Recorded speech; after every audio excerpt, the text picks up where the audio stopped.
నాలో ఆశలకు నాలో ఊసులకు అడుగులు నేర్పావు. నాలో ఆశలకు నాలో కాంతులకు నడకలు నేర్పావు. పరుగులుగా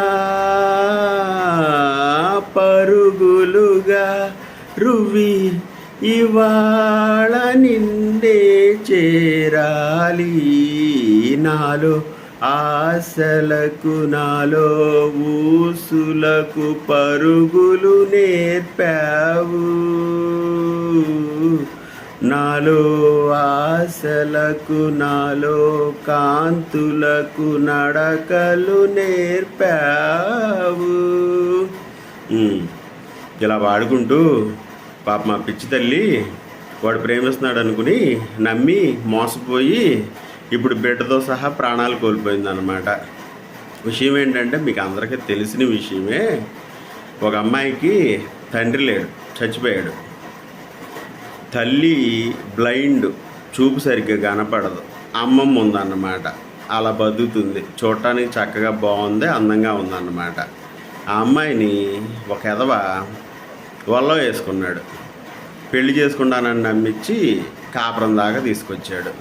ఆ అమ్మాయి పట్టుబట్టేసరికి తాళి కూడా కట్టేశాడు. తాళి కట్టేసి ఒక ఇల్లు రెంటకి తీసుకుని కాపురం కూడా పెట్టేశాడు.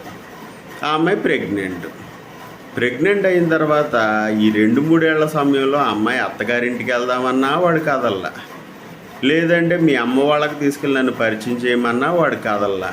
ఆ అమ్మాయి అమాయకురాలు కదా, పాప మీద నమ్ముకుంటా వచ్చింది.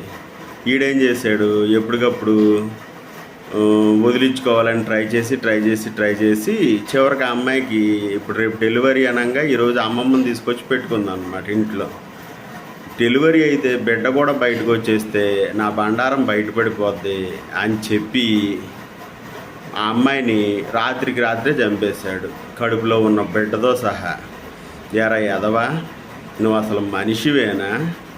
ఆ పాటి ఇంట్లో చెప్పలేనోడివి, లేదు ఆ అమ్మాయిని వాడుకుని వదిలేయాలన్న ఆలోచన ఉన్నప్పుడు నువ్వు ఆ అమ్మాయికి క్లియర్గా చెప్తే అమ్మాయి ఏదో ఒకటి చేసేది. నువ్వు ఆ అమ్మాయిని చంపేయటం, కడుపులో ఉన్న నీ బిడ్డను కూడా చంపేసి వంశం మొత్తం నాశనం అయ్యేటట్టు చేసావేంట్రా? అదే నీ ఇంట్లో మీ అక్కకో మీ చెల్లికో ఇలాగే జరిగిద్ది. నీకెంత బాధ కలిగిద్ది? ఎవరు లేని ఆడపిల్లలంటే అంత చులకన అయిపోయిందా? ఇప్పుడు నీకు ఉపయోగం ఏముంది? శుభ్రంగా బిడ్డతో ఆనందంగా ఉండాల్సిన